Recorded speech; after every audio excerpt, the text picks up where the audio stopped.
By Sunita PatelCarstairs and McGuinness. News reporters. Violent protests have broken out across the West Bank and Gaza Strip following Donald Trump's decision to recognize Jerusalem as Israel's capital. Sky's Middle East correspondent Rossi, who is in Ramallah, said the air is thick with the smoke of burning tires, with ambulance crews arriving at the scene where people are using makeshift slings to throw stones at the Israeli Defense Forces. People here are now talking about the possibility of a third intifada, the Arab word for an uprising, he added. Analysis. Trump not averse to dangerous gamble with Jerusalem recognition. Video. Violence breaks out in the West Bank. Rossi described this situation on the ground as extremely volatile, adding that Israeli troops are firing tear gas and sponge bullets into the crowd. Around a dozen people have suffered minor injuries in demonstrations in the West Bank, Palestinian officials say, with hundreds of protesters taking to the streets.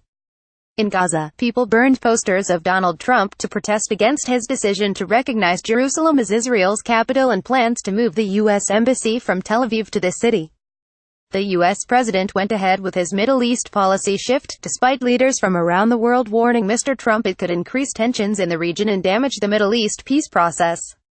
Image. A Palestinian protester clashes with Israeli troops in Hebron following a decision by Donald Trump to recognize Jerusalem as the capital of Israel. Image. Israeli troops clash with Palestinian demonstrators in Ramallah. Image.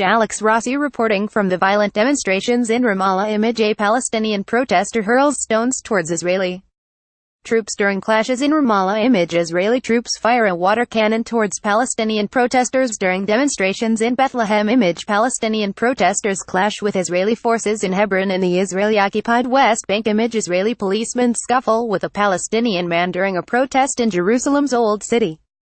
Continue through for more pictures. Palestinian President Mahmoud Abbas said he was rallying international opposition to what he called an unacceptable crime, adding there has been a positive response to his overtures. In a rare public statement, Nobel laureate Desmond Tutu said God is weeping over President Donald Trump's inflammatory and discriminatory decision, and that it was duty of the world to tell Mr. Trump he is wrong.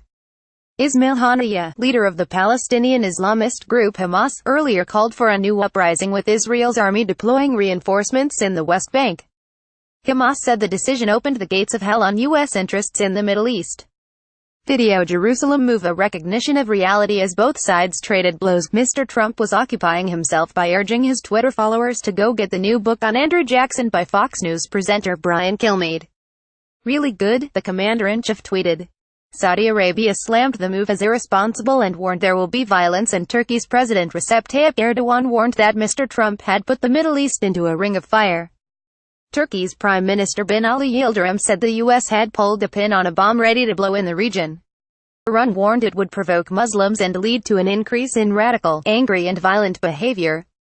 Image. Palestinian demonstrators burn the U.S. flag in Bethlehem. British Prime Minister Theresa May said she disagreed with the move and said the status of Jerusalem should be determined in a negotiated settlement between both sides, adding it should ultimately be the shared capital of the Israeli and Palestinian states. Foreign Secretary Boris Johnson told Sky News Arabia the UK had a moral duty to help resolve the dispute in Jerusalem, adding the US is the preeminent power that can now show leadership. The Kremlin said Mr. Trump's decision was causing a split in the international community, while France's Emmanuel Macron described it as regrettable. President Trump, however, has insisted his decision is simply recognition of reality and the right thing to do.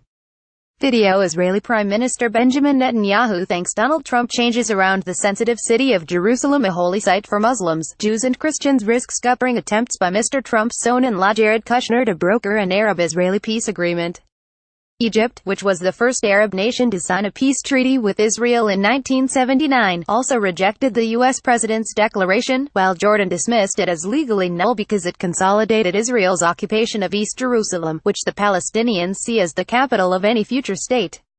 The decision has been largely welcomed in Israel, which has long considered Jerusalem to be its capital, after it annexed the Old City in 1967.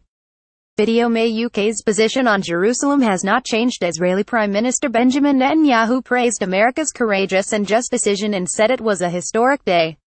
Following the decision, American government personnel have been warned to avoid the Old City and the West Bank until further notice. An updated worldwide caution has also been issued to U.S. citizens abroad, advising them to be alert to the possibility of political unrest, violence, demonstrations, and criminal activities.